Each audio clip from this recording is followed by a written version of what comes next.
Well, I got Carl parked there at the north end of the field. I'm just gonna head over and get these trucks. They got these full already. It's running pretty good, they say. It's interesting on this field, so this is a half section that we mostly seeded to view field. However, I had a little bit of Parada wheat left over from those other 2 quarters. So what I did was I started from the north, working to the south, and I ran out of Parada wheat somewhere in here. I don't even remember where. I wrote it down, but then I lost the paper, as us farmers mostly do when we're trying to keep track of things and do science. They claim, though, Corey and Mother and Buddy, they claim they could see it from the cab. They could see a line. It wasn't a very defined line, but you could tell one variety to the next. So they are, I have a feeling maybe it was right here, and that's why they're going to cut this out. Because we want to save some of that view field wheat seed, and we don't want it contaminated with the Parada, obviously. So the bulk of what they're combining here is just going to go into a big 12,000 bushel bin. And as we move down, probably once we finish this quarter and we get into the other quarter, that'll be all the wheat will be cleaned out, or all the mixed wheat, the Parada view field mix will be cleaned out of the combines, cleaned out of the trucks, and we'll be able to, at that point, save a little bit, put it in a different bin by itself for potential seed next year. So Corey does have the yield monitor in her combine. I've said it before. We don't know how to calibrate it. We don't really use it for anything except just a reference. If the number goes up, it's better. If the number goes down, it's worse. Now, ironically enough, it was saying like 40 to 50 when she was doing that wheat. And I think that wheat probably ran about 46 bushels from those other 2 quarters. That was 300 acres. And we just got the trucks emptied this morning to kind of tally up what volume came off of that. So maybe it is accurate for wheat, I don't know.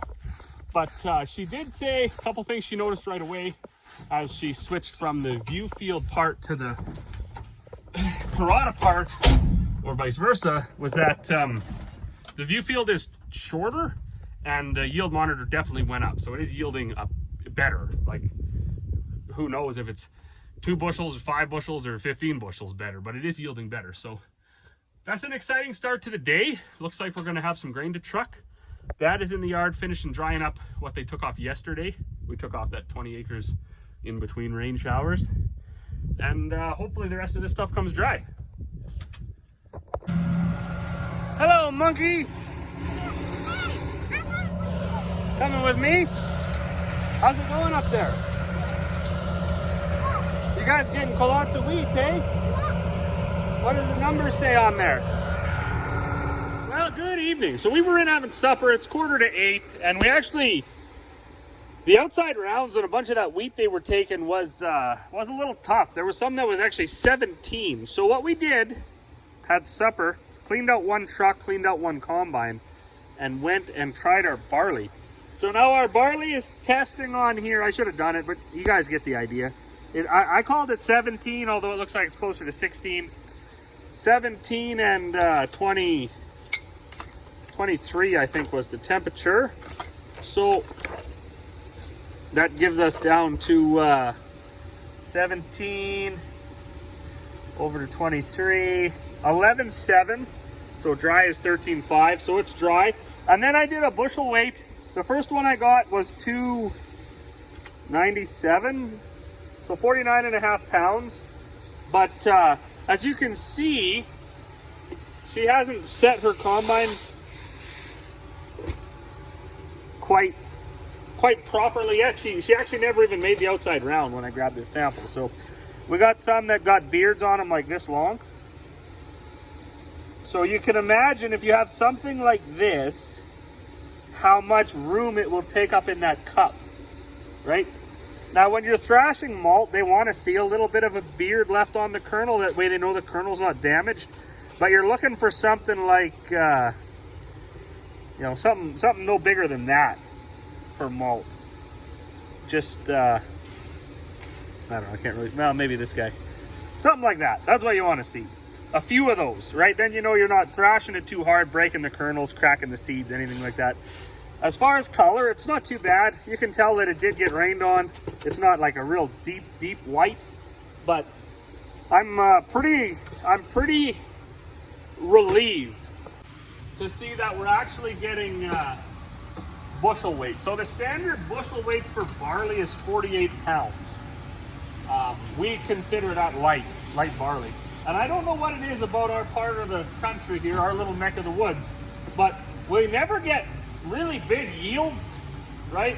But we always can get bushel weight, and you know, we're 50-50 on good quality. So 50-50 on getting malt, or 50-50 on getting #1 wheat or something like that.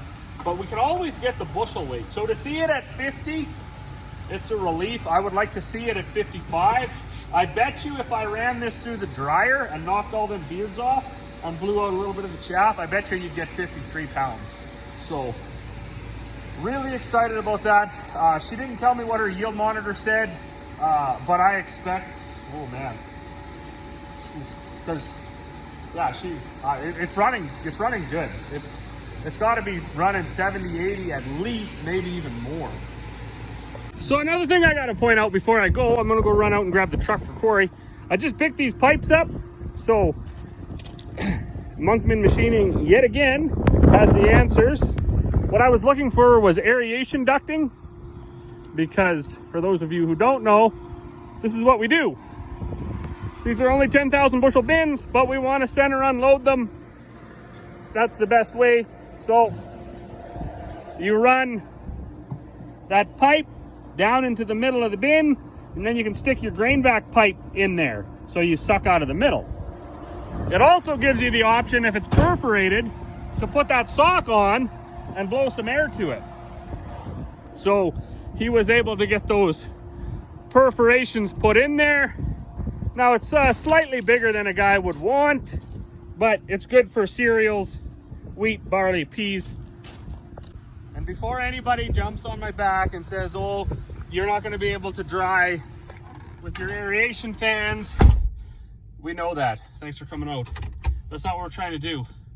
We find drying by aeration up in our part of the world here actually very inefficient.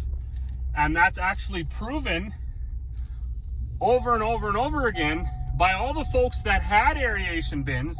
They had in-floor aeration, they had like 7 horsepower fans, they had rockets, they had all of that stuff. And every single one of them has spent hundreds of thousands of dollars over the last 5-10 years building dryers, because it's not cutting it either. So we get absolutely no drying ability there, but what we get is the natural flow of the heat and some of the moisture, at least the external moisture from when we're combining when it's 30 degrees. We just help move that to the very top of the bin. Rarely do we even move it out, but after we run that fan for say a week, after we fill it, we go back, we take 10% of the bin out, 1,000 bushels, whatever, either dry it, haul it to the elevator, grind it up for feed, whatever the case may be, and just go through that motion. So it doesn't solve any problem, it just aids in cooling the grain down at the core, pushing that external heat and moisture just to the top, and then once you get it all there, then you can take that truckload out, haul it right to the elevator, haul it wherever. So that's why we do that. I would challenge anybody short of dumping grain on the ground to store grain as cheap as that. You're looking around $15,000 for the package, about 4 to 5 for the floor, depending on what you do, if you do steel or wood. Those pipes are like 800 bucks. So for 20 grand, you're into 10,000 bushel bin. Not bad at all. Not bad at all by my calculation. Hopper bins, really big bins on concrete. Those things are all pushing $2, $3 a bushel. Hopper bins are like up as high as 8, depending on what they are. So I'm content with what we got here. These ones here, I know we build them for under $2 a bushel, probably, I don't know, a buck 80 or something like that. Now we do build them ourselves. What's happening here? Is she starting on fire or what? Hold on. Well, good morning. What do we got here? We got almost 10 o'clock. It's about 10 to, and A buddy of mine was here a week or so ago picking up some stuff, and we were chatting about soil types. Now, we are used to this white, gross, whatever you want to call it. Oh, look at these 2 rocks right here. Should pick those. I forget, gray wooded or whatever. And generally, you just kind of get a crop, right? You run a good fertilizer program, or whatever you can afford, and try to keep your spraying program up to snuff. Use decent enough seed, buy the new seed or change out your seed. Anyways, you try all these things to ensure you're going to get a yield, but your soil is just your limiting factor here. It's just not that great. So we were talking about specific areas of our farms. Now I talked, I don't know, about it when we were combining the peas like 4 videos ago, down by the lake. Just beautiful. You can see the dirt change from gray to like darker gray into a brown, and then right down by the lake for like 4 rounds, it's just black, really nice. And that's what you have here. So Dad just picked me up, and like he said, there's a draw right here. And I mean, it was years we never seeded it. The cattails were like, 6 feet tall. It was just couldn't be done. So anyways, we had a bit of a dry spring this year, and we got it all tilled nice and worked. So they're working from here. Basically that power pole, the slough goes out just to there, or the draw. And then around, that's actually why it's cut out like that too. Around to this well site here. So just this little corner. I don't even know what you could call this. 4 acres? And they're gonna get like 900 bushels out of here. And then they're gonna hop over here to the rest of the field, and it's gonna play right down to 60, 70, 50, who knows, right? As they get up the hill and over there. It gets really light over on that northeast corner. But right here, in fact, just this little bit that they've done, they've already filled up this international, which probably holds 400 or 500 bushels, because it's not peaked. That's a really big box for a single axle. Yeah, very interesting. And then there's farms, right? There's farms all over the globe that have thousands, tens of thousands of acres of land that's just like this little square. So where we get our 4 acres, they get their 40,000. But we'll take it. We'll appreciate every minute of it. I know it's really fun when you get to combine a crop like that, where it's just like, you look back at your bubble up auger and it's just solid, like it's a solid tube of barley going into your hopper. Easy to set the combine, easy to thrash. The barley's testing like 12.5 or something. So almost perfect conditions. It's nice and tall. You can see by how much straw they're leaving. That's the windrow behind the rotary, and normally there's nothing. The windrow behind the 9610 is like two feet tall. Just crazy. Crazy. Oh man, and it begins already. So I caught some flack last year for calling out hunting season and some hunters. And yeah, I mean, I'll do it again. I just had to stop what I was doing, go down, meet with the fish cops, because this morning already there's been people poaching, shooting things, leaving things out on our property. So this is where this frustration comes from. We haven't even given anybody permission this year. I don't even know if the season is open yet, because I'm not a hunter, so I don't know the dates. But yeah, so anyways, I just had like a 15-minute discussion with this whatever they are, fish cop, whatever you call them. Yeah, I mean, he agreed too that it's not hunters. It's not the ethical, the nice, the decent hunters. It's all of the other riffraff that comes along with hunting season that we've just had an absolute nightmare with over the last few years. So, I don't know. I think this year we're going to have to just shut her down. No more hunting. It's just too much.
tell a difference, or at least the combine can, from where you sprayed molasses to where you didn't.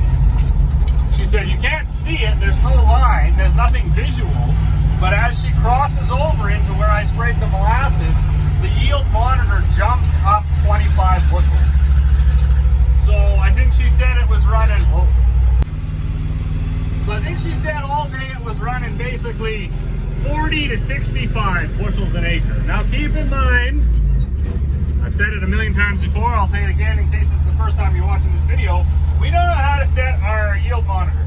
We've never set it, we've never calibrated it, I've never even looked for the page in the book that even talks about it. We don't care. However, because it's on the corner post and it does register a number, we kind of just use it as a reference, right? So if it goes up, the crop's better. If it goes down, the crop's worse. So she said all day it was running between 40 and 65. But as she got more confident and the outside rounds and stuff were done, and she had cut out all this low stuff and everything, and she was just going back and forth, and she had more time to pay attention to it, she said every time you crossed over a certain spot in the field, it would jump up from saying 40 to 65 to saying basically like 70 to 90. So she was wondering where I sprayed the molasses. And I told her, I said it was the first power pole east of the driveway off the highway. Everything to the west of that power pole, I sprayed the molasses on. So then she got paying more attention, and yeah, as soon as she was coming from the east, as soon as she hit that power pole, the yield went up.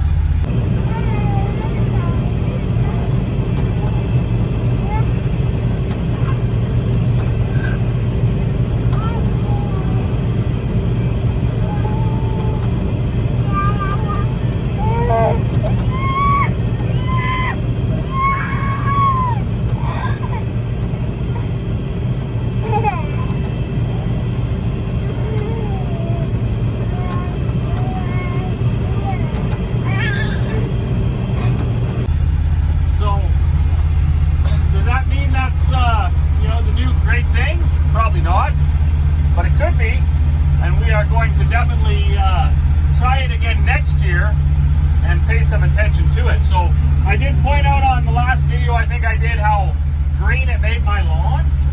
So I mean, it's possible that this could, this could actually be a legitimate option to increase yield without without always crawling back to the doorstep of the input people. Because, they make quite a bit of money. They got their fungicides and their fertilizers and all this other stuff. But I'm kind of excited to be able to give this a try again next year. Excuse me. And, maybe see if it works. I know when they were doing the peas, we saw absolutely there was no change. So it did nothing for the peas. Now out here in this canola, I also sprayed some on that. So we're gonna have to pay attention for that too. But anyways, that's that. Kind of had enough for the day. Gonna go ahead and test this. The barley's all been running, yielding very well. And running about 11 to 12 moisture. So nice and dry. It was 52 pounds once Dad went out and helped the girls set the combines a little bit better because they had a little too much beards on there and a few too many unthrashed ones. So I had to speed up the cylinders and close things down a little bit. But once we got the sample clean enough where we can be happy with it, and we did a bushel weight after that, it was 52 pounds. So nothing to complain about there.